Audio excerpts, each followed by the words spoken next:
ठरलं तर मग या मालिकेच्या 10 फेब्रुवारीच्या जबरदस्त एपिसोडमध्ये हळदीच्या दिवशी सुद्धा सायली अर्जुनच्या इथे पोहोचलेली आहे आणि अर्जुनने ठाम मनाने निश्चय केलाय काहीही झालं तरी आता लग्न सायली सोबत। त्यामुळे स्वतःच्या हाताने सायलीला हळद लावली आणि सगळ्यात महत्त्वाचं म्हणजे आता घरचे सगळेजण या सगळ्यावरती ज्या प्रकारे रिॲक्ट करतायत ते सगळं आता आपल्याला एकदम वेगळ्याच पद्धतीने आपल्या समोर येणार आहे।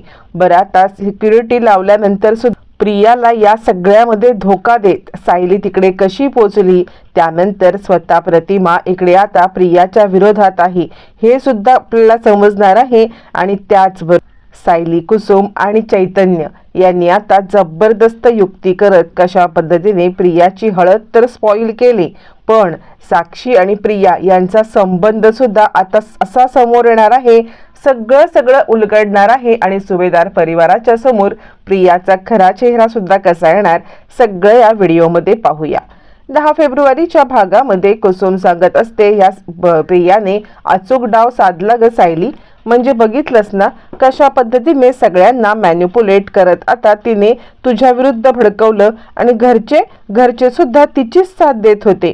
यावरती आता इकडे सायली सांगते हो तर कुणीही तिच्या विरोधात बोलायलाच तयार नाहीये, पण काहीही झालं तरी सुद्धा आता ती इथून हळदचा प्रोग्राम तर करणार नाही, लग्न पण इकडून हलवेल। मला तर ती चिंता आहे की मी आता हळदी आणि लग्नापर्यंत कसं पोहोचायचं। इकडे तोपर्यंत सुभेदार आणि किल्लेदार एकत्र जमलेले असतात आणि आता विचारविनिमय चालू असतो। त्यावरती प्रिया म्हणते बघितलंत ना त्या सायलीने किती हे सगळं केलंय ते, म्हणजे आता सायली जे सगळं करतेय ना इतका बंदोबस्त करून सुद्धा ती इकडे पोहोचली सुद्धा।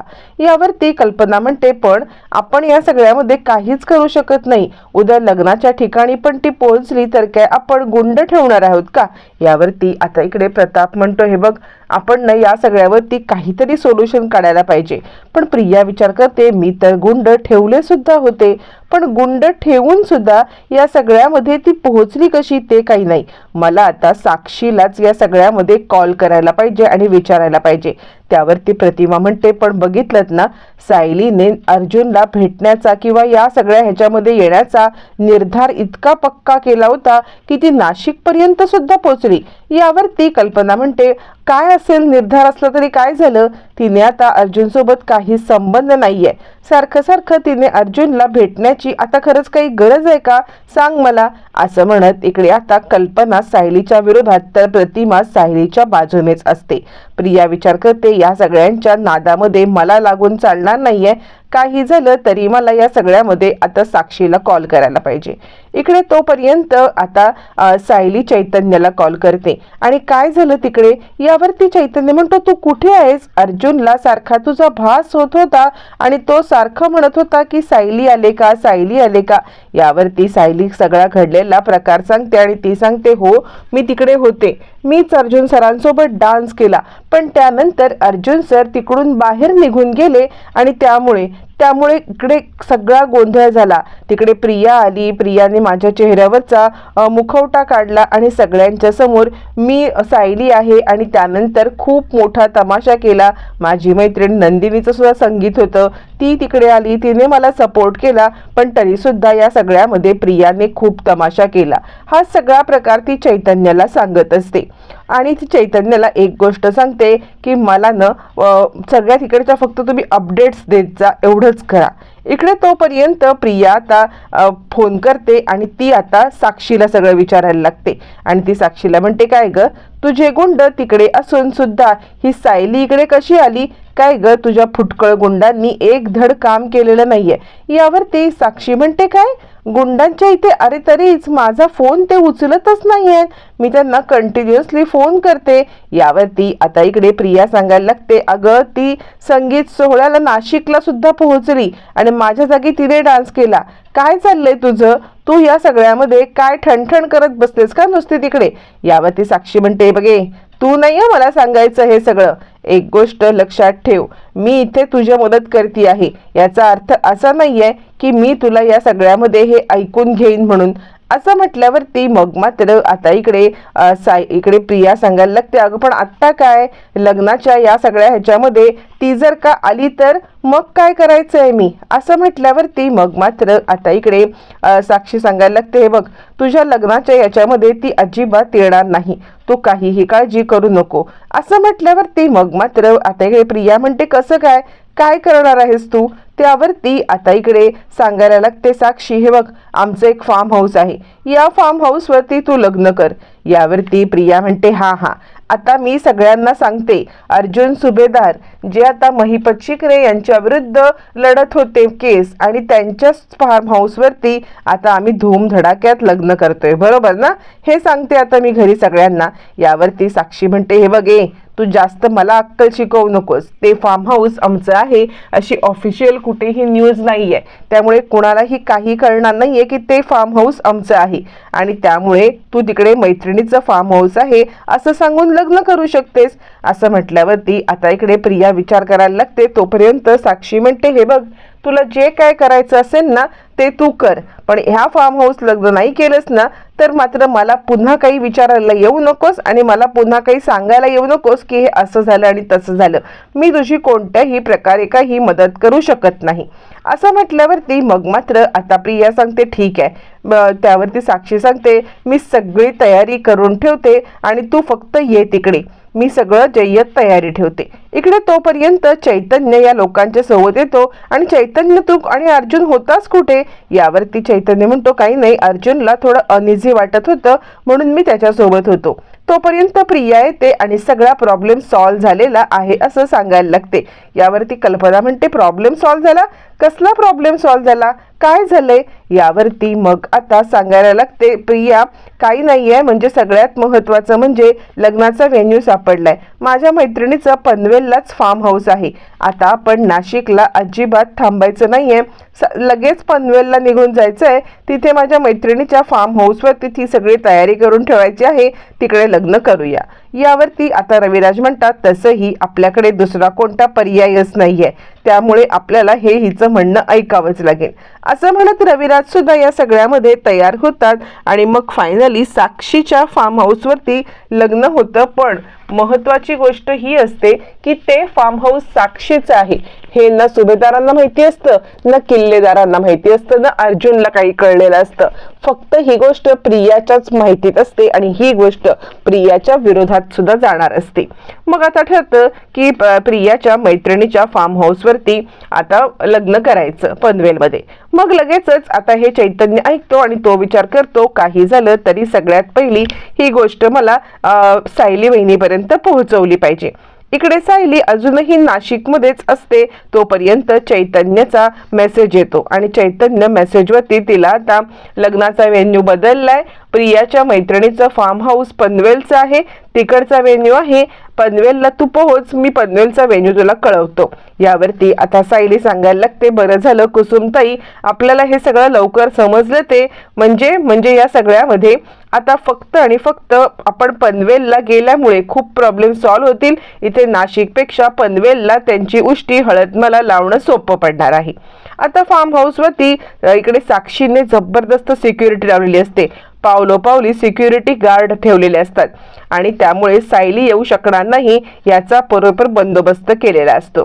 इकडे नागराज हे सगळं पाहत असतो आणि प्रिया आता सगळ्यांना सांगत असते, हे बघा हा फोटो बघा, हा फोटो बघा, या फोटोतली मुलगी काहीही झालं तरी इकडे अजिबात नाही आली पाहिजे, तुम्ही तिला जागीच अडवायची आणि ताबडतोब मला आता बोलवायचं, काय कळलं. यावरती मग आता सिक्युरिटी गार्ड म्हणतात, हो हो मॅडम तुम्ही चिंता करू नका, तुम्ही जसं सांगाल तसंच होणार आहे. असं म्हटल्यावरती प्रिया तिकडून निघून जाते. पण तिच्या डोक्यात सारखं आता सायलीचं भूत इतकं बसलेलं असतं की ती विचार करायला लागते, अरे बापरे जर का आता ही सायली आली तर, आणि तिला सगळीकडे सायली दिसायला लागते. ज्या वेळेला सायलीकडे ती पाहायला लागते तेव्हा एक मुलगी तिकडे असते आणि ती म्हणते, हे बघा पकडाचा तिला. आणि मग त्या मुलीला पकडण्यासाठी सिक्युरिटी गार्ड जातात. त्यावेळेला ती सायली नसून वेगळीच कोणीतरी मुलगी आहे हे समोर आल्यावर ती प्रियाची तनतनते. नाही म्हणजे मला असं वाटलं की ती सायलीच आहे म्हणून, असं म्हणत ती आता या सगळ्यामध्ये सारवासारव करण्याचा प्रयत्न करते. पण तिला सगळीकडे सायली सायली सायली इतकं सायली तिच्या डोक्यात बसलेली असते. मग प्रिया तिकडून निघून जाणार तोपर्यंत नागराज हे सगळं पाहत असतो. आता सायली छानपैकी तयार झालेली असते आणि ती चैतन्यला कॉल करून सांगते, चैतन्य भाऊजी मी ऑलरेडी पनवेलमध्ये आलेली आहे, पण आज काहीही झालं तरी अर्जुन सरांची उष्टी हळद मलाच लागणार. यावरती आता चैतन्य सांगायला लागतो, अगं सायली वहिनी तू हे म्हणतेस खरी, पण मला न खूप चिंता आले. ही प्रिया आहे ना, हिने सिक्युरिटी गार्ड ठेवले तिकडे. यावरती सायली सांगते, ती काळजी तुम्ही करू नका, त्याची काळजी मी उत्तम घेतलेली आहे. यावरती चैतन्य म्हणतो, तुझ्या मनात तरी काय आहे?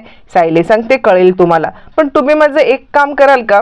अर्जुन सर हळदीसाठी छानपैकी तयार झाले की तुम्ही मला एक व्हिडिओ कॉल कराल का? हा, म्हणजे त्यांना कळलं नाही पाहिजे की तुम्ही मला व्हिडिओ कॉल केलाय, जस्ट एक व्हिडिओ कॉल करा. चैतन्य म्हणतो, हो मी व्हिडिओ कॉल करून तुला सगळं कळवेन. असं म्हटल्यावरती इकडे तोपर्यंत हळदीचे सगळे विधी चालू होतात. हळदीसाठी सगळे जण तयार झालेले असतात आणि आता कल्पनाची एक लगबग चालू असते.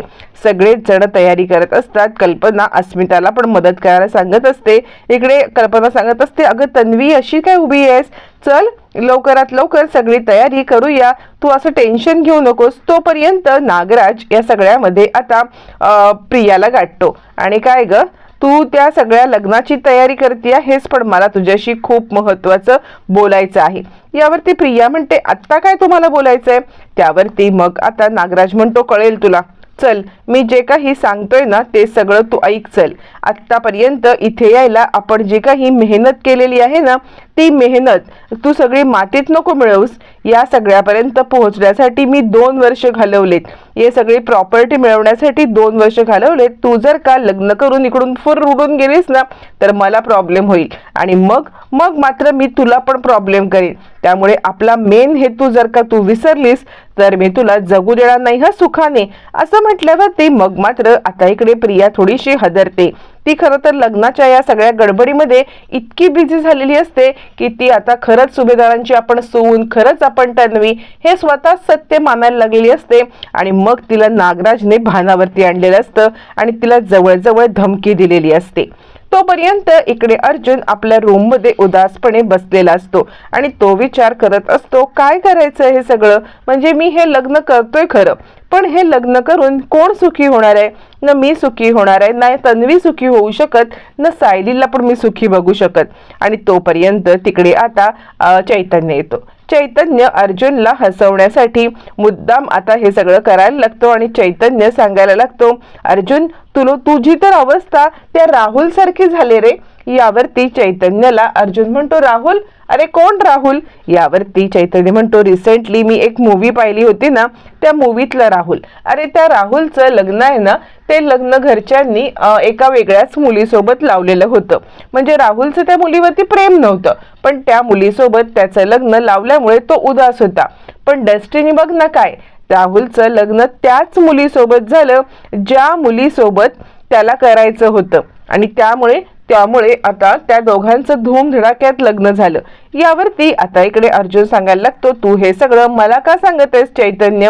यावरती चैतन्य म्हणतो, अरे काही नाही, मी तुला सांगण्याचा प्रयत्न करतोय की ही डेस्टिनी असते, याच्यामध्ये काहीही होऊ शकतं. यावरती अर्जुन सांगायला लागतो, हे सगळं जे काही होतं ना ते फक्त आणि फक्त पिक्चर मध्ये होत असतं, रिअल लाईफ मध्ये अशा गोष्टी घडत नसतात रे. असं म्हटल्यावरती मग मात्र आता इकडे चैतन्य म्हणतो, अरे तू विश्वास तर ठेव, तू या सगळ्यामध्ये विश्वास जर का ठेवला नाहीस तर कशा गोष्टी घडतील? हे बघ सगळं काही ठीक होणार आहे, फक्त तुझा विश्वास असणं बाकी आहे. असं म्हटल्यावरती आता इकडे अर्जुन थोडासा हे होतो. तोपर्यंत चैतन्य त्याला एक व्हिडिओ कॉल लावतो आणि आता व्हिडिओ कॉल लावून तो आता सायलीला व्हिडिओ कॉलवरती करायला देतो. तोपर्यंत इकडे प्रिया नागराजला सांगत असते, तुम्ही काय मला धमकी देताय? मी तुमच्या धमकींना अजिबात घाबरत नाहीये. असं म्हटल्यावरती मग मात्र आता इकडे नागराज म्हणतो, धमकी? अगं ही पोकळ धमकी नाहीये, तुला माहितीये ना 20-22 वर्षापूर्वी जे काही घडलंय ना त्यामध्ये ऍक्सिडेंटमध्ये खरी तन्वी, प्रतिमा आणि आता रविराज यांना मारण्याचा प्रयत्न केला होता. हा, त्यांचं नशीब चांगलं, ते वाचले, पण तुझे काही कर्म पण चांगले नाहीत की तुला मारण्याचा प्रयत्न केला म्हणून तू वाचशील. एक गोष्ट लक्षात ठेव, या सगळ्यामध्ये ना तुला जीव घेणं मला सोपं आहे आणि त्यामुळे तू लवकरात लवकर या सगळ्यामध्ये एक गोष्ट करायची आहेस, ती म्हणजे मी सांगेन तसं वागायचं, माझा प्लॅन स्पॉइल होऊ देऊ नको. असं म्हणत तो प्रियाला वास्तवचं भान करून देतो आणि तू जे काही नाटकं करतेयस ना त्यामध्ये जरा ताळ्यावरती ये हे तिला सांगतो. इकडे तोपर्यंत चैतन्यने सायलीला व्हिडिओ कॉल केलेला असतो आणि व्हिडिओ कॉलमध्ये तो आता अर्जुनचा चेहरा दाखवत असतो, पण अर्जुन काही हसत नसतो. इकडे आता सायली सांगत असते, अर्जुन सर स्माइल करा ना. इकडे तोपर्यंत चैतन्य सांगायला लागतो, अरे अर्जुन थोडासा हस की. असं म्हणत तो आता अर्जुनला हसायला सांगतो. अर्जुन एक असं उदास मनाच्या वरती स्माइल देतो आणि आता तो तिकडून गप्प बसतो. सायली आता अर्जुनचं स्माइल पाहते आणि या सगळ्यामध्ये आता तिचा दिवस खूप चांगला जातो.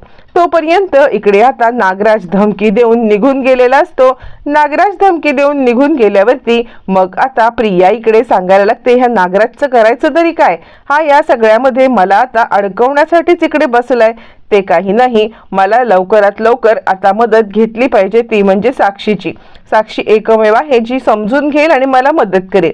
मग ती साक्षीला कॉल करते आणि साक्षी, अगं तू जे काही गुंड पाठवलेले आहेस ते आहेत ना कामाचे, म्हणजे मला तर टेन्शन आलेलं आहे की तुझे गुंड जर का आयत्या वेळेला फिरले तर मला प्रॉब्लेम करतील, कारण मागच्या वेळेला जनता चाळीच्या बाहेर ठेवलेले गुंड बघितलेस ना कसे होते ते काही नाही, मला टेन्शन आले, हे गुंड नीट आहेत ना. असं म्हटल्यावरती मग मात्र आता इकडे साक्षी म्हणते, ए तू मला सारखं सारखं फोन करून हे असं विचारण्याचा प्रयत्न केलास ना तर लक्षात ठेव, मी तुला एकदा सांगितलंय ना सगळी सिक्युरिटी मी व्यवस्थित टाईट ठेवले म्हणून तू पुन्हा पुन्हा हे का करत बसलेली आहेस. यावरती ती साक्षी आता प्रियाला चांगलीच दम देते आणि प्रिया विचार करते, काय चाललंय काय ह्यांचं, म्हणजे तो नागराज मला दम देतोय, ही साक्षी मला दम देते, म्हणजे मी इकडे सगळ्यांचा ओरडाच खाण्यासाठी आलेली आहे की काय. नाही, या सगळ्यांना धडा शिकवलं पाहिजे, पण एकदा माझं लग्न होऊ दे, लग्न झालं ना की मग बघते काय करायचं ते. असं म्हणत प्रिया आता लग्नापर्यंत वाट पाहते. इकडे तोपर्यंत सगळ्यांचीच हळदीची गडबड चालू असते आणि आता पूर्णाजी अस्मिताच्या इथे येते. अस्मिताच्या इथे येऊन पूर्णाजी तिला सांगायला लागते, अगं अस्मिता, आजच्या दिवसाला तरी तो मोबाईल जरा खाली ठेव, तुझं काय चाललंय, सतत हातात मोबाईल, तुझं हे वागणं मला अजिबात आवडत नाहीये. यावरती अस्मिता म्हणते, हो अगं पूर्णाई, असं काय करतेस तू. असं म्हटल्यावरती इकडे कल्पना येते आणि हो अस्मिता, अगं जरा हे करायला लाग. तोपर्यंत पूर्णाजी सांगत असते की मी ना देवाकडे प्रार्थना करते, आजची हळद व्यवस्थितरित्या होऊ दे, माझे अर्जुन आणि तन्वी कायमचे एकत्र येऊ दे. त्यावरती मग आता इकडे कल्पना सांगते, तुम्ही काही काळजीच करू नका, सगळं ठीक होणार आहे.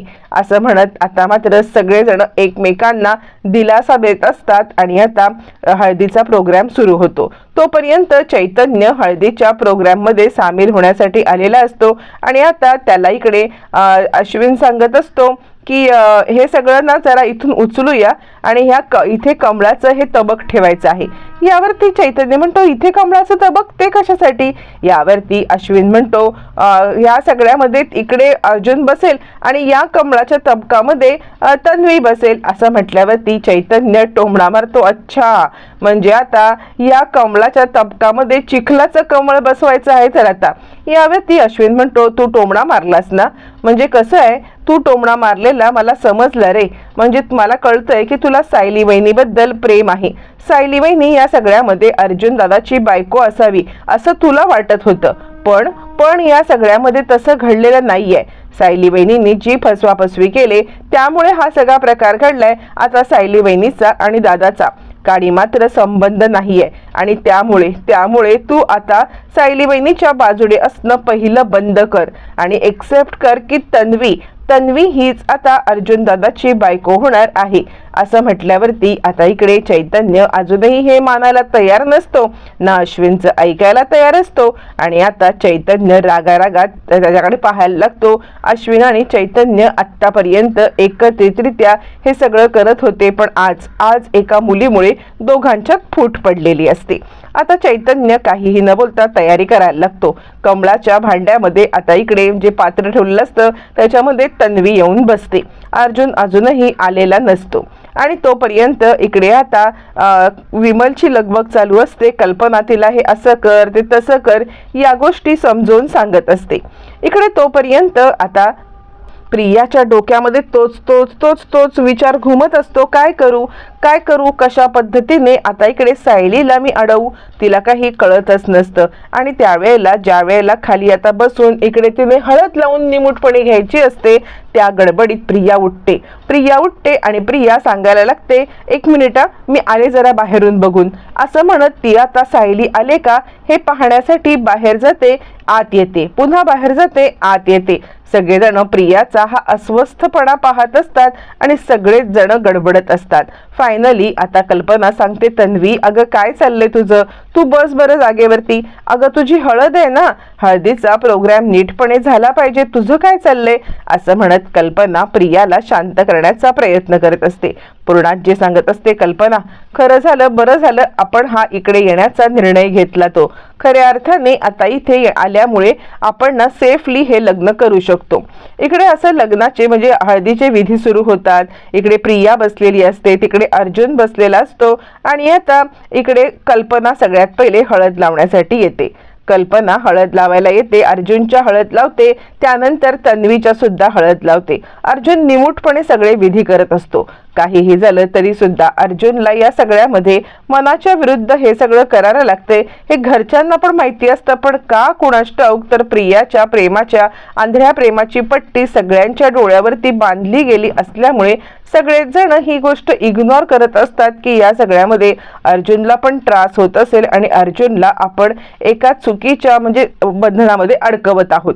इकडे मग प्रतिमा येते. प्रतिमाला एकटीलाच ही गोष्ट कळत असते की आपण खूप चुकीचं करतोय. आपण या सगळ्यामध्ये अर्जुन आणि तन्वीला वेगळं करून जे काही चुकीचं करतोय त्यामुळे अर्जुन तन्वीचं आयुष्य तर उद्ध्वस्त होतंयच, पण त्याबरोबर आपण तन्वीचं सुद्धा आयुष्य उद्ध्वस्त करतोय. इकडे तोपर्यंत अर्जुन प्रियाकडे असा एकटक पाहतो आणि त्यानंतर त्याला त्या ठिकाणी सायली दिसायला लागते. प्रियाच्या जागी सायलीला पाहिल्यावरती अर्जुनचा चेहरा एकदम खुलतो. तो सायलीचा हात आपल्या हातात घेतो. सायलीचा हात हातात घेऊन तो या सगळ्यामध्ये आता सायलीसोबत डान्स करायला लागतो. ज्या वेळेला तो सायलीसोबत डान्स करत असतो सगळेच जण अर्जुनकडे आवासून पाहायला लागतात. म्हणजे हे काय घडतंय, सगळ्यांनाच आता धक्का बसलेला असतो आणि अर्जुनला मात्र प्रियाच्या ठिकाणी सायली दिसल्यामुळे तो भलताच खुश झालेला असतो. फायनली चैतन्य जे बोलला तेच घडले. चैतन्यने सगळा हे केलेला आहे किंवा चैतन्याला जे मला पिक्चरची स्टोरी सांगितली होती ती स्टोरी सत्यात उतरते. माझं लग्न प्रियासोबत नाही तर सायलीसोबत होतंय असं आता तो स्वतःच्या मनाला समजवायला लागतो. त्यानंतर सायली आता तिकडून जागेवरून उठते आणि अर्जुनला हळद लावायला लागते. अर्जुन सुद्धा सायलीला हळद लावत असतो आणि सगळेच जण हे दृश्य पाहत असतात. हे दृश्य पाहत असतानाच आता इकडे सगळेजण खूप खुश होतात आणि आता इकडे पाहायला लागतात. अर्जुन आणि सायली एकमेकांच्या सोबतीने छानपैकी बॅकग्राऊंडला म्युझिक वाजत असतं आणि या म्युझिकच्या सोबत सगळेच जण आता एन्जॉय करत असतात. अर्जुन तर भलताच खुश असतो कारण सायली त्याला समोर दिसलेली असते. सायली समोर दिसल्यामुळे त्याचा आता आत्तापर्यंत झालेला सगळा राग रुसवा फुगवा जे काही त्याच्या मनामध्ये विचित्र सगळं हे येत असतं ते सगळं निघून गेलेलं असतं आणि आता फायनली अर्जुन खूपच खुश झालेला असतो. पण इकडे जरी अर्जुनला सायली दिसत असली तरी बाकी सगळ्यांना सायलीच्या ठिकाणी प्रियाच दिसत असते आणि त्यामुळे त्यामुळे आता प्रिया समोर आहे आणि तरी सुद्धा अर्जुन खुश आहे. मग मात्र सगळेच जण जराशे गडबडतात की नक्की काय चाललंय हे. म्हणजे आता इकडे अर्जुनने सायलीच्या ऐवजी प्रियाचा हात धरलेला असतो आणि प्रियाचा हात धरल्यामुळे आता सगळेजण हे पाहायला लागतात की ही गोष्ट घडली तरी कशी. त्याने आता सायलीचा कसा काय हात धरला, कमालच. म्हणजे प्रियाचा हात कसा काय धरला, ही कमाल कशी झाली. कारण अर्जुनला जरी प्रत्यक्षामध्ये सायली दिसत असली तरी तिकडे प्रिया बसलेली असते. सायलीचा प्लॅन मुळातच वेगळा असतो. सायलीचा प्लॅन इकडे येण्याचाच नसतो. सायलीला या सगळ्यामध्ये आता करायचं असतं वेगळं, पण इकडे प्रियाला वाटत असतं वेगळं. म्हणजे दाखवायचं एक आणि करायचं एक, असं आता सायलीने पूर्णपणे ठरवलेलं असतं. त्यामुळे आता इकडे सायली येणार नसते. सायली तिच्या घरूनच सगळं ऑपरेट करत स्वतः उष्टी हळद लावणार असते.